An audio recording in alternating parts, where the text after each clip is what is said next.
the cap on the lens? No, it's on. No, it's on. If you could just keep going through them, that's great. These are the light beings that some experience actually see. And these are quite a common one for a lot of the experiences. They see what they call as light beings. And they're portrayed in different ways. Would you like to keep going, please? That'd be great. I've had a young 14-year-old girl drawing these particular ones that she sees. And you've got a 44-year-old man seeing the same. Would you like to keep going, please? That'd be excellent. It's quite a range of different sorts of beings. Please keep going, that's excellent. Different coloured balls of light are another common part of this experience.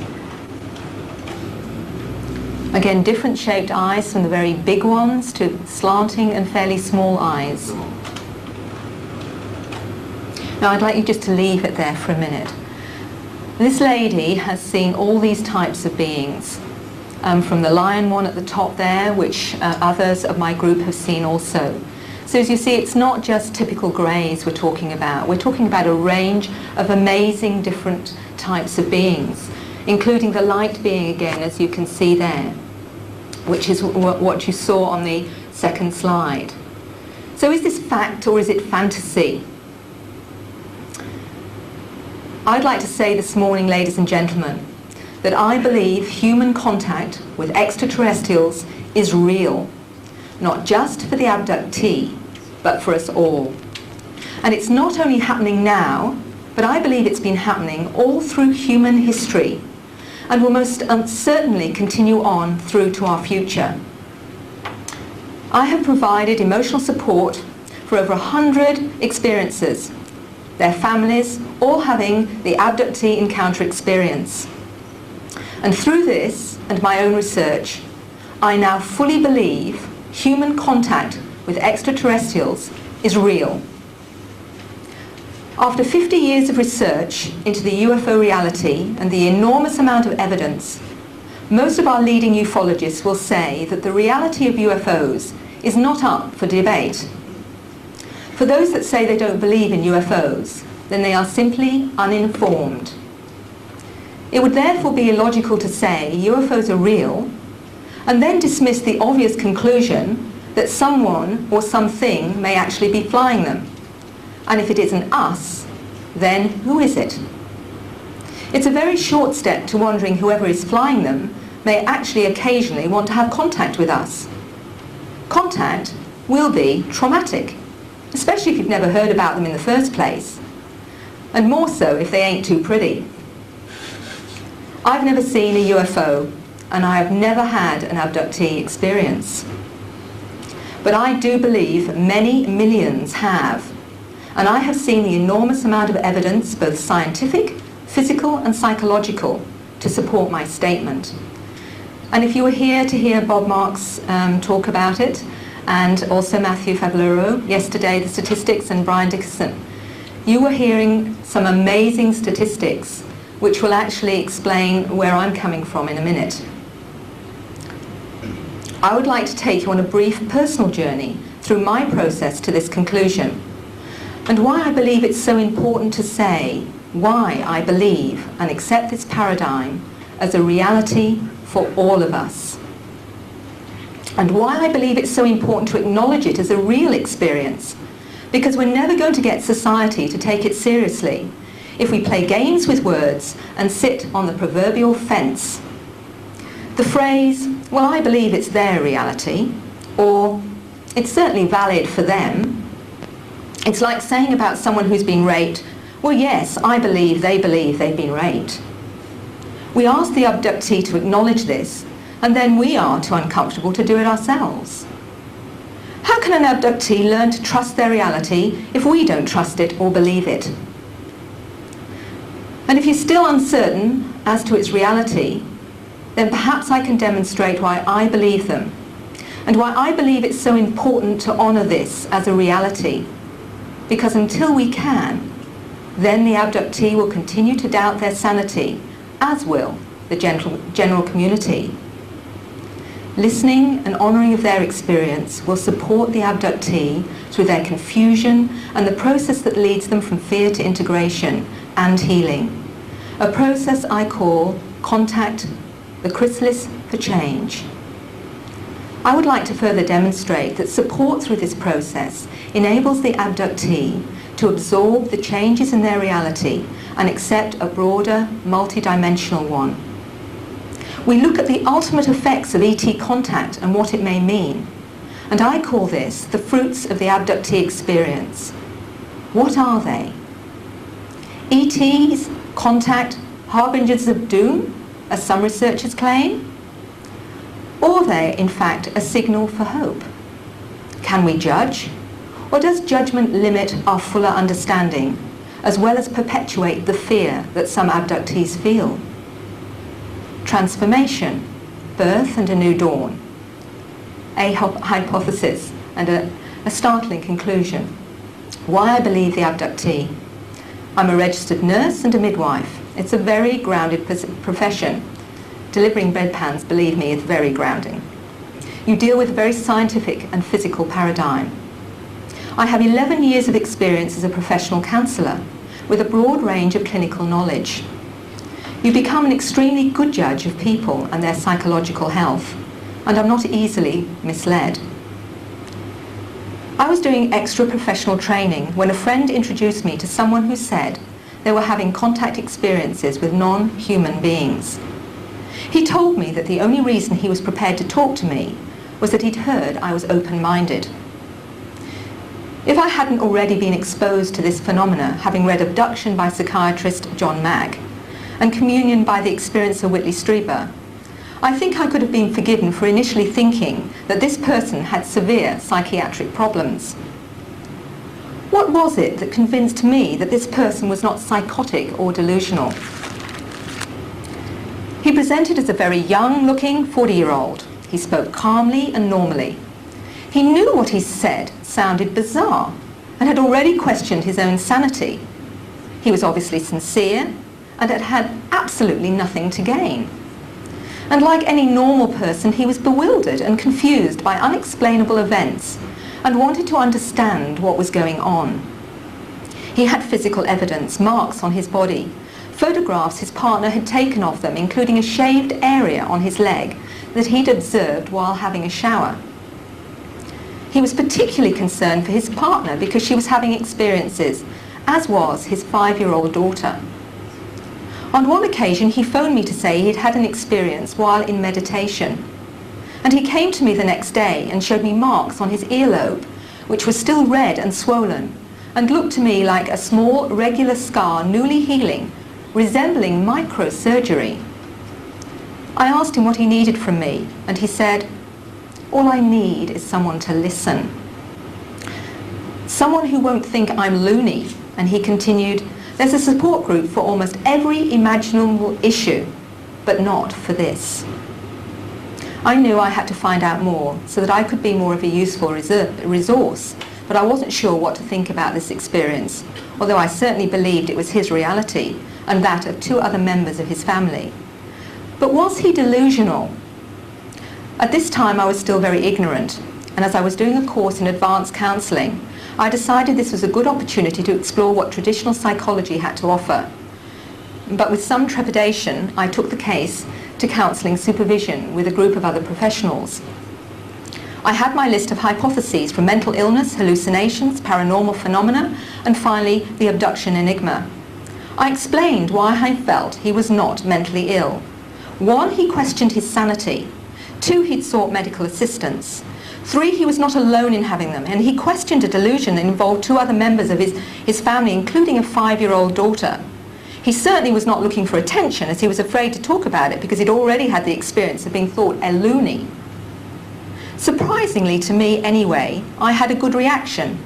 Everyone was fascinated and asked lots of questions, except one minister of religion who remained silent throughout. Unfortunately, despite their interest, they were totally uninformed of the abductee phenomena, and I ended up answering their questions, for they were unable to answer mine, and then I realized I was on my own.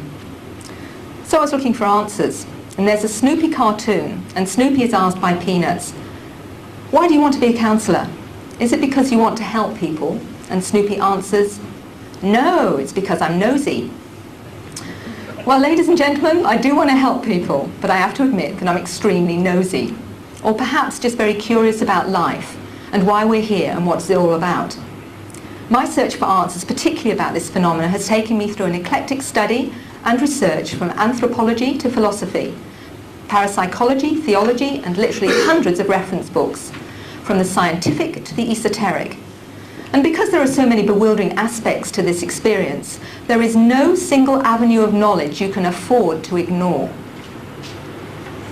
Even though I believed my client was having experiences, I was educated in a traditional scientific and theological base. If I took on board all he was saying, then I would need to drastically change my whole paradigm, and I needed to be totally convinced. I had learned of organisations in America such as PEER, the Programme for Extraordinary Experience Research, run by John Mack, and the ACCET, the Academy of Clinical Close Encounter Therapists in America. And I was delighted to get information from them and finally registered as a clinician member of the ACCET. This organisation has 105 professionals, psychiatrists, psychologists and doctors, all registered and dealing with this experience, and they have workshops all over the world. But by this time, I was now being contacted by even more clients with the encounter experience. Some desperately wanted a support group. I was a member of the ASPR, which is the Australasian Society of Psychical Research in Western Australia, and learnt some ufology researchers had been looking to set up support for abductees, and they had someone in mind to facilitate it. This was a professional counsellor therapist called Elizabeth Robinson, and many of you will have already heard Elizabeth's talk. I wasn't aware till later that she was also an experiencer. This led to the abductee support group that you've heard about, and its evolution to ACERN, the Australian Close Encounter Resource Network. And we've got 5 main areas that we focus on. We offer abductee support, from a support group to one-to-one counselling. We collate information and research for the abductee phenomena. We encourage media attention to raise public awareness. We want a register of qualified professional counsellor therapists and a network with ufology organisations nationally and internationally. After being introduced to Elizabeth 2 years ago, from this auspicious meeting, my world changed for good. We had identical goals to provide professional, confidential support for those with abductee experiences. We advertised the support group and had many inquiries, but we evaluated the appropriateness for the group, because if someone is really severely traumatized, they are not ready to start sharing with other experiences. It's even the biggest of, it is traumatic enough to even talk to one other person, let alone a group of people who are having this experience. So initially we'd do one-to-one counselling until they were ready. We had 12 courageous individuals finally attend, plus another professional psychologist for feedback. It was an amazing meeting. One young lady saying, in conclusion, "I never believed this would ever happen," and it totally validated my commitment to this work. We've met regularly. We have seen enormous changes in those attending, and the growth and confidence of those that have attended has been absolutely extraordinary. But Elizabeth and I knew we were only reaching a minute proportion of those needing support, mostly because they didn't even know we existed. We needed to advertise, but that cost money. We had none. The only option left was to go public, so we contacted the press. And since then we've featured in national women's magazines, exposed to the worst of gory scenarios, but we eventually subscribed to the philosophy, all publicity is good publicity. We were reaching those needing help, and to give you an example, we even had a cartoon about our support group in the West Australian. And one gentleman found 2 of his colleagues laughing at this particular cartoon that showed somebody saying, I'm from the planet Wacko, and there's a new support group in Perth run by Mary Rodwell, ha ha ha. What was amazing was that his 2 friends were laughing about this, but he was actually taking it seriously. He found out where we were having a support group and contacted us. So whatever the publicity, it's okay. You've got to have a broad back with this, otherwise don't be in it. We featured in newspapers, radio shows, television, including the documentary Oz Encounters, UFOs in Australia, shown on Channel 7 in last November. It showed Liz and her experiences, including many therapists and researchers over here in the eastern states. And it was a very good overview of the phenomena. Through our publicity, and the more open-minded professionals contacted us, and through this, a CERN was born. But sadly, this is just a drop in the ocean. Now, what I'm particularly concerned for, and I know Brian understands one of my focuses, I work with a lot of professional counsellors, psychologists, and psychiatrists, and a lot of them are totally unaware of this phenomena. And I'm going to say this with respect to all those that are involved in this area. Abductee warning: beware mainstream mental health professionals. They can seriously damage your mental health. And I do apologise for those that are open-minded here, that may be coming from that area. But I'm going to tell you about a case study of mine that I'm still offering ongoing support a year later. It became clear that we needed to offer the same resources as PEER and the ACCT in America, particularly the agenda in alerting mainstream professionals in the mental health field about this phenomena. By this time, I'd heard many stories from abductees traumatized by going through mainstream therapists and mental health professionals. Many had resourced them to their cost and were diagnosed as psychotic, then medicated and institutionalized. This was more damaging to their psyche than the ET contact. Elizabeth documents her own uncomfortable experiences with professional therapists in her book, Secrets, Truth and Destiny, and also mentions a young man who naively trusted his brother sharing his ET contact. Shortly after this, he was collected by a psychiatric emergency team, hospitalized. He soon learned to keep quiet.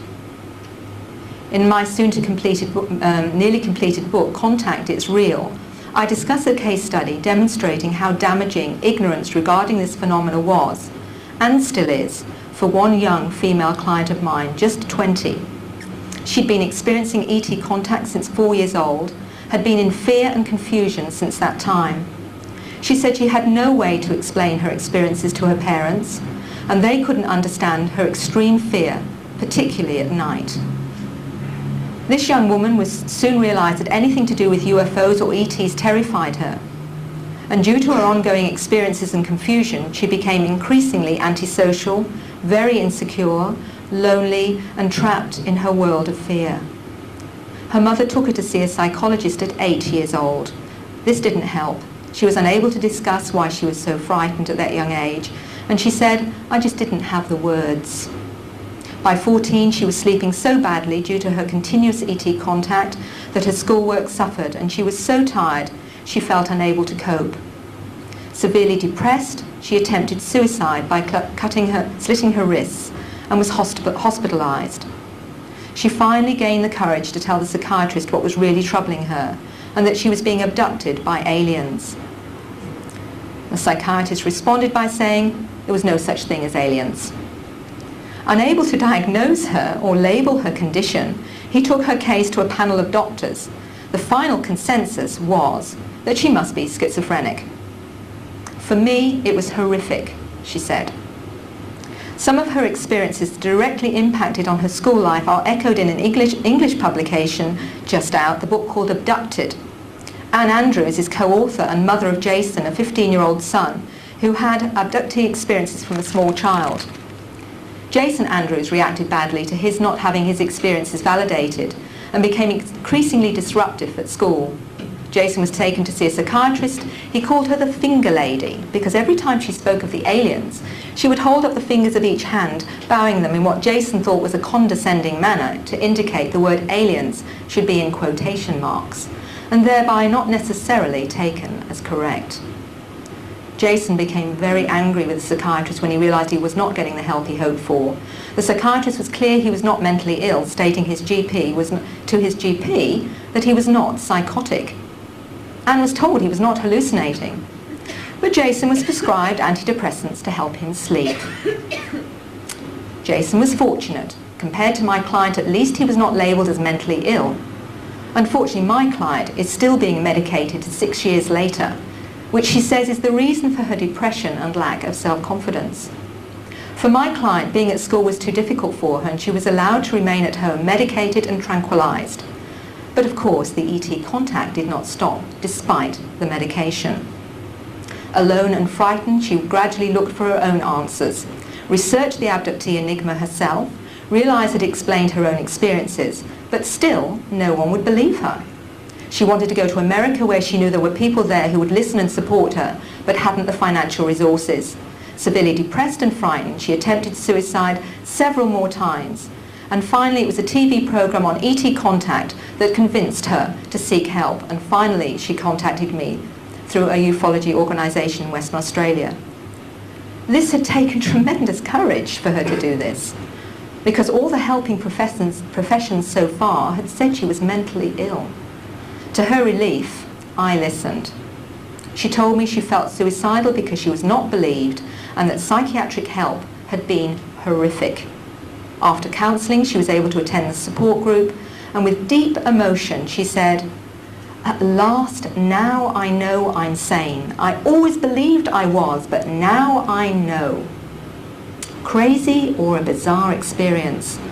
Well, ladies and gentlemen, we cannot sit on the fence with this. Phrases like, "Well, we believe it's their reality," as I've mentioned before, is like saying to someone who has experienced rape, "Well, my dear, I do believe that you believe it's real for you." We cannot get mainstream mental health professionals to look at this seriously unless we do. We have to jump off the safe proverbial fence. Do we say, "Yes, I believe they believe it's their reality," or do we say, "Yes, I believe it's real"? We're forever encouraging our clients to expose themselves and honour this in themselves, despite their understandable fears. Abductees continually question their reality. This creates further confusion in them and stops them from dealing with it. We support by assisting them to acknowledge it, and from that we get some integration and some healing. But real support comes from validation of it.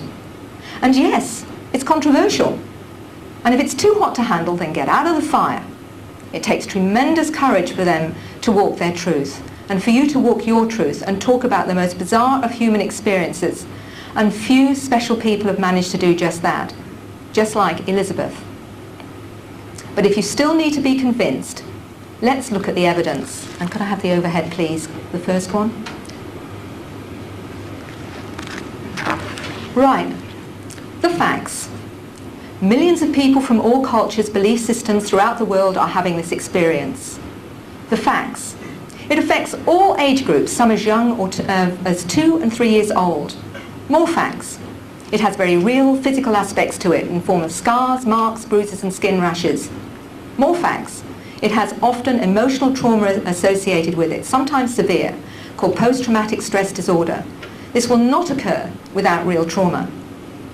More facts. It affects animals and plants, will affect changes in soil and material objects. It produces anomalies in the body, such as implanted objects, often visible on X-ray, and some of which have been removed by surgery. More facts. Many individuals having the experience are found to be physically missing from their beds. Many individuals have missing time episodes, either when travelling or at home. Individuals have been known to be healed by ET contact. Look at the 100 documented healings by Preston Dennett, Wildflower Press.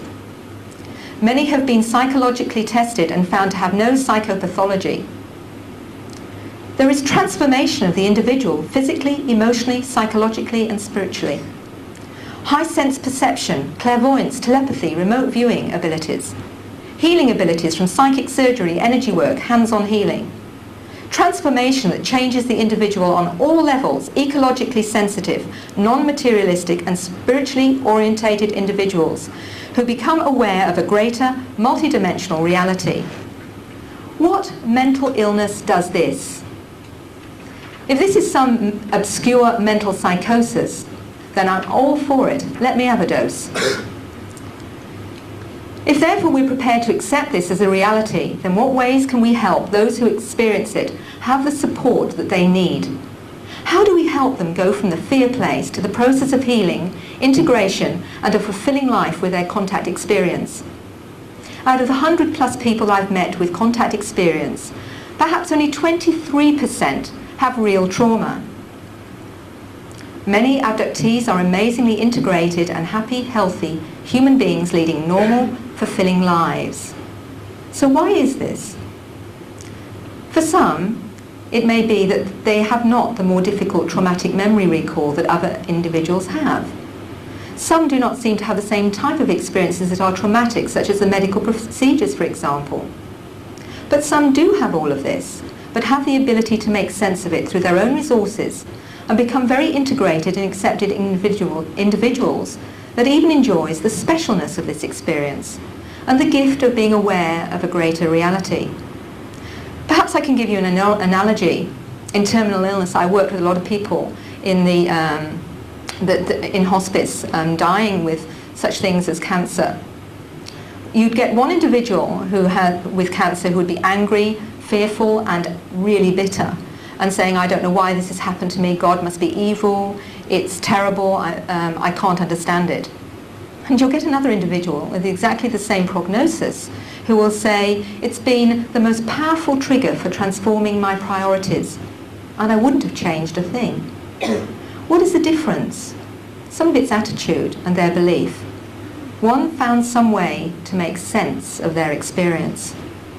All experiences, integrated or not, have the ultimate desire to make sense of their experience, to understand what it's all about. Why me? What does it mean? What's it for? Who am I? This process from fear to understanding I call contact, the chrysalis for change. Can I have the next overhead, please, Brian? Through my research with experiences, I've come through a process. I've come to realize there is a process that you go through from the confusion right through to living and growing with this experience. And these are the 10 stages. I call it from fear to transformation, where you start off with all the confusion and really in the fear place. And you go from the fear place to the curiosity, the questioning. What are these experiences? And this brings up, again, as you look to finding what this is, you start to resort information. And this creates a sort of controversy within yourself. What is real? What is there about this that makes this real? What is the information out there? Am I really crazy? Or is this actually a bizarre experience? And there comes a point where you get enough information where you realize that, in fact, perhaps this is real. It may be when you first attend a support group. It may be that you pick up one particular book that echoes and resonates so powerfully that you have got no more choice but to recognize that this is real. And it's known as the realization event. Now, this is really, really scary then, because you've got the conflict. Part of you wants to deny it all and say, I'd rather believe I was crazy, and if I take medication, it's all going to go away. But there's another part that says, have I got to accept this? Because it's there, it's in front of me. What do I believe? And then comes a point at number 7 where you start to change. You start to say, well, maybe I can take this on board. So you start to take on the multidimensional reality, the new paradigm, the change in worldview. And this I call the conversion, the acceptance of the dual reality. And as this starts to become part of it, and you may vacillate between all of these, backwards and forwards for quite some time, till you reach a point of calmness. And I call this from the fear. You're going to the transformative effect of this experience to finally, yes, contact's real, and integrate and live and grow with this experience. Its value, I believe, is in providing markers for the abductee. It gives them some reference point as they move from the fear place and confusion to knowing they can survive their contact experience and eventually go on to live a normal life. What does all this mean? For many abductees, the journey from the fear place to integration can be fairly rapid. For some, it can take years, depending on the support and validation they get. Given the right support, by this I mean an honouring, supportive environment, then I believe it can be very swift. We can all help this process, the abductee or informed individual, by giving validation and acceptance, because for everyone who's informed, the more chances are that those who need help will be supported and healed, especially those confused, fearful and traumatized. They need to know they're not going crazy and that they can safely seek help, not just through us, but have it validated by the community, so they do not suffer from fear and isolation that they have up to now. It's up to us and the therapeutic community, researchers, to raise public awareness by speaking openly and facing the controversy it will certainly evoke. Well, it's real, but what's it all about? If you're satisfied that this phenomena is not a mental aberration or psychosis, not symbolic or any other Jungian hypothesis, this amazing phenomena begs the question, what's it all about? At present, I feel we're like the 7 blind men and the elephant. We all grab a piece of the elephant and believe we know what the elephant is like. We still have far more questions than answers. But we do know some of the effects of this experience, and I'm not just talking about the trauma, which is only a small percentage of abductees have anyway. I believe we focus far too much on the fear and the intrusive side of this experience, and it gets our attention but hardly helps the abductee who's already fearful. It's much bigger than the fear. I feel we're like the 3-year-old who's taken to the doctor and thinks the doctor's as bad because he sticks the needle in his arm. The parents know that the needle is the vaccination that will stop him getting measles. It does not help the child to focus on the pain, but to tell the child why he's had the injection. To focus on the fear immobilizes rather than assists. If we can see through the process of fear to the transformation, the abductee can make sense of the fear, and this can change their attitude to it. And the final overhead, please, Brian. The effects of the abductee encounter experience. Let's look at these.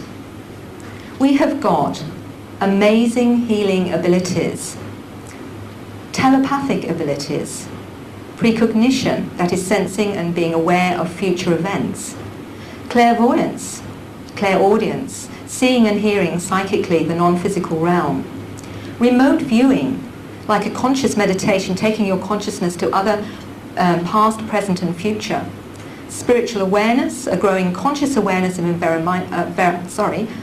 environmental concerns, changes in values from materialism to a more spiritual base, dietary changes, often to vegetarianism, changes in lifestyle, simple and holistic, changes in beliefs, a new open paradigm encompassing a multidimensional reality.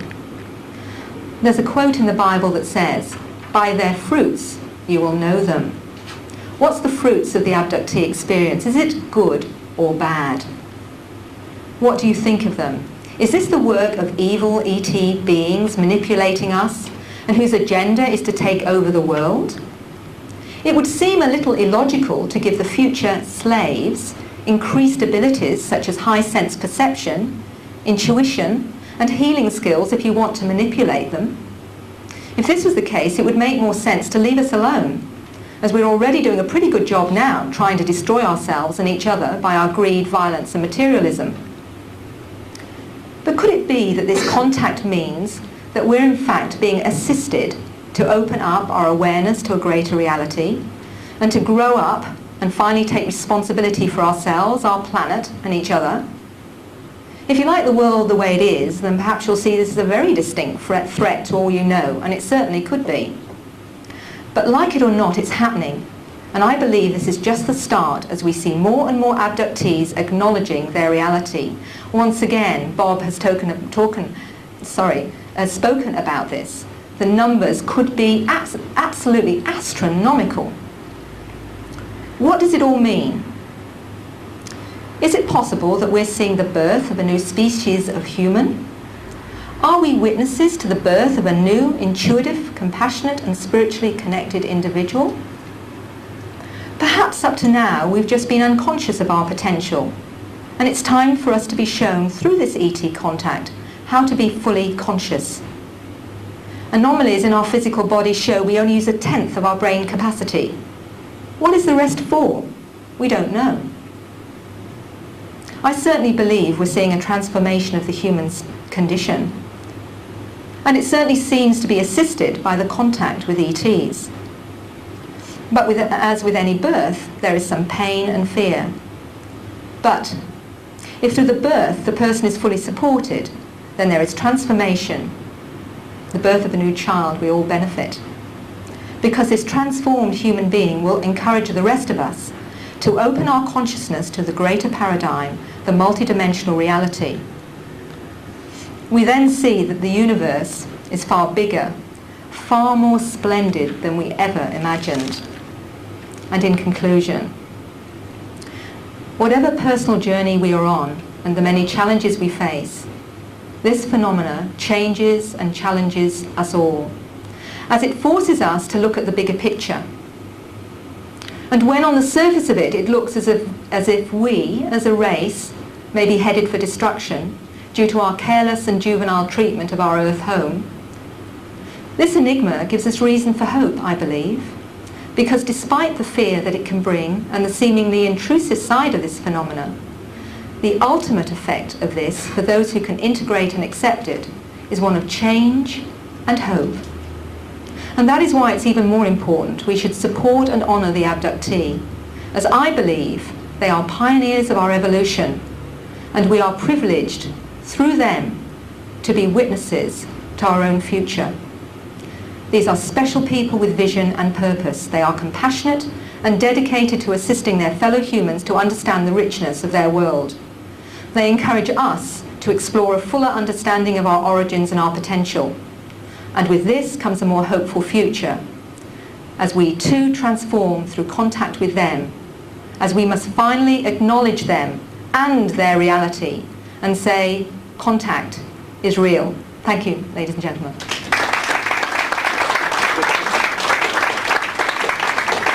If there's any questions, I'll be happy to answer them.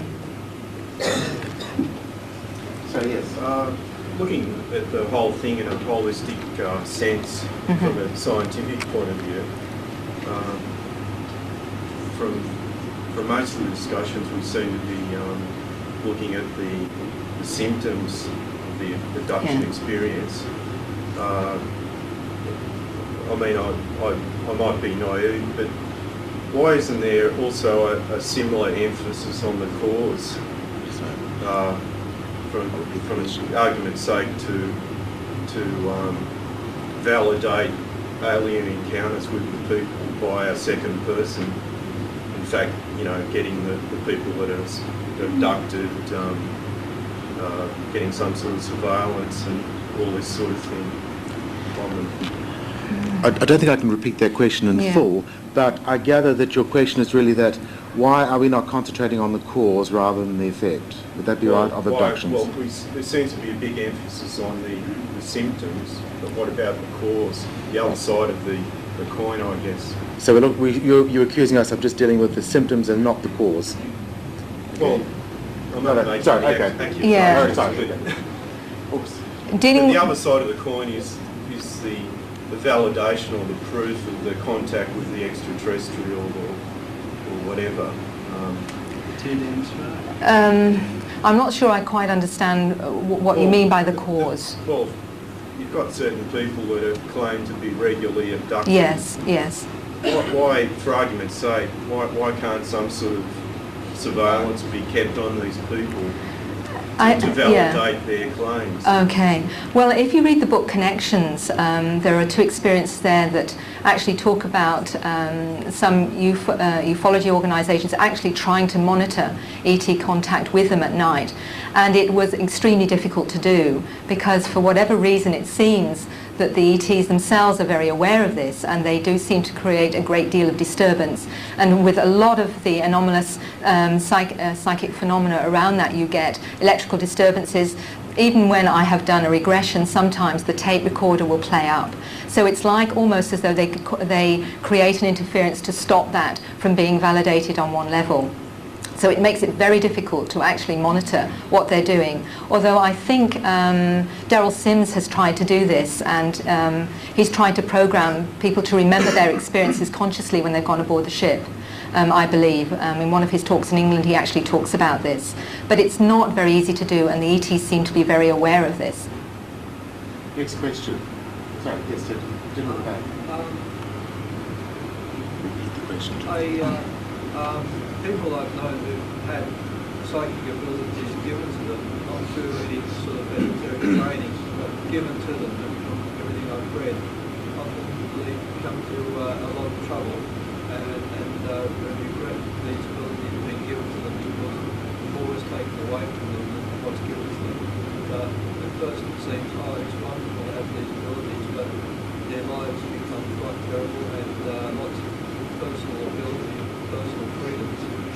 and their own will and other things seem to be taken away. And I've come to a lot of trouble, and various people I've known while I've worked end up representing them very much spontaneously being given these sort of fluid. What I'm hearing you say is that on one level, having these new abilities seems to be quite wonderful, but it does seem to have a downside in the sense that perhaps you have a difficult time with it, understanding it, dealing with it, and perhaps having it validated elsewhere. No, not being validated, but their lives come to rape and murder, and a lot of the personal abilities, they pay the personal payment of, in terms of their own personal abilities, being able to make decisions, run their own lives, seems to be taken from them, and they just come into an increasing stride. What seems to be rosy and wonderful at first becomes increasingly destructive in terms of their own personal lives. Can I just comment on that actually? Sorry. It's I not your can session. understand what you're saying in terms of parties abilities to learn to cope. Can you get Elizabeth to come up? Liz, would you like to come up? Elizabeth, can you come up with us, please? It's not your session too, should I remind you, not yet. No, I know. It's okay, she can't resist. Come on, Liz. I want to answer questions too. This lady's so gorgeous. Yes, I just wanted to comment on that because I can absolutely appreciate where you're coming from in terms of how big an adjustment it is learning to cope with an increased psychic capacity. Just what I'm saying is that they all seem to learn that there's no such thing as a free lunch. You don't get things for free, you get things taken away from you. But I'm just wondering what you mean by things taken away. People I've known in the past who've had things like they've gone to seances, Yeah. a number of seances, they've got psychic abilities, or certain churches, spiritualist churches, they find their own personal lives become interfered with to a great extent, and their own ability to make decisions, resist temptations and stuff like that. I think what you have to do, I mean, when I first started developing or found this, erupting in my life, this psychic capacity, I thought I'd found it, I thought I'd become spiritual. And I thought, great, this is it. And then I started to have all these experiences that I guess a lot of people and I felt were negative experiences. I had to learn that what was happening was that the junk and the debris from other lifetimes or from my childhood, all the ungroundedness within me had to be addressed. And that this was a manifestation, an outer manifestation. So from there, I just learned to look at every experience as a learning and growth, an opportunity for learning and growth. And I think, if you are ungrounded with it, and if you go into this, and we don't have a guidebook, that's the hardest thing. We don't have a guidebook on this. We don't have a lot of centres that we can go to say, what the hell is happening to me? Can you help me with it? So what I had to do, and I write about this in my book, is do the work on myself. And then this all stopped. It really did, the outer manifestations began to change. So, and Glenys wants to say something after that. I've been teaching for something like 25 years. I teach people to take personal responsibility for their own lives, and you'll find a majority of people that are having psychic problems are ungrounded. For the simple reason they go to people that have been in this work for 5 minutes and think they know everything. And then they lead these people up the garden path, and next thing, they become out of balance. You can't blame churches. It comes back to the responsibility of the people. Everybody has psychic abilities. It depends on how you use it. And we have to come back. The buck stops at our door. We have to take responsibility for our own lives. The unfortunate thing is I believe you have to question everything you get in life. Doesn't matter where you go, you question it. If it doesn't sit with you, you walk away. I don't call them seances, I call them meditations, because I've been training and teaching people for a long time in healing and all these facets of the phenomena. And I've researched, and that unfortunately you'll get people that become out of balance because they become, I call them space cadets, because that's what they are. They live up here, they're not grounded. And I'm saying to you and suggest to your friends, go Go out and work in the garden, put your hands in cold water, take your shoes off, walk on the land, ground yourself. Because this is where a lot of people go to these things. All of a sudden they want to become psychic. They're working from their solar plexus, they're not working from their heart centre or the higher consciousness. And if you understand, this is where we're working from. We've got to work from the heart and the higher consciousness in all this work. But we have to ground ourselves. We've got to live in the now. Yeah, I seem to be what you're saying there is sort of like personal development and getting these things, okay, sort of like the last many years. But these people, they're sort of like absolutely refuse to get involved in any of the things they were doing before because their lives have become so terrible. Because they're attracting the negativity. They haven't, they're working on grounding, they haven't got rid of their fear. See, fear is created through ignorance. And once you learn to overcome your fear, there is nothing to fear. The power of the mind is the greatest tool we can have. No, sorry, I think things were happening to their life because they were destructive. Yeah, I see what you mean. But look, I'm going to pass you over to this wonderful lady, but I just want to make a comment on that. I do a lot of counselling, a lot of work for the last 25, 30 years. And I do have a lot of people that come to me because they're totally unbalanced, because they do get in and they follow and go off to people that run groups. They've been in teaching for about 5 minutes, they've gone to weekend workshops and think they know everything. But basically they haven't got the qualifications behind them to help people. And I think people should be made aware that when they do get into this work, it's like putting a 6-year-old behind the wheel of a Mercedes Benz and telling them to go out on the freeway and drive. And that's basically all this work is about. We need, working with qualified and professional people, I think it's important. Okay, thank you. Perhaps you can just say that nowadays we are trying to develop the sort of resources for those sorts of people, and with a bit of luck they'll have, so they should be able to deal with that much better in future. So Okay. Next question please. Sorry, the gentleman. So have you considered that these beings might be something other than extraterrestrial? I think you have. What else do you think is possible? What could the beings? The question is, have you considered that these beings might be something other than extraterrestrial, and if so, what? I think that's a very valid and excellent question. There's no. It seems to be that we're looking with a multidimensional reality. We are looking at perhaps some parallel universes they're talking about. They're talking about lots of things that we have acknowledged from ancient folklore as well, such as elementals, some of the ancient beings like Bigfoot, and these types of beings that have been seen and never quite understood. I think there is probably a lot more life on our Earth than we're aware of, but we are not always sensing it or being aware of it. And there may even be, they say, life within the planet itself. I don't think you can shut down from any avenue of thought around this. But it's, again, we still haven't got enough answers around it, and certainly not the scientific tools yet to test where they're all coming from.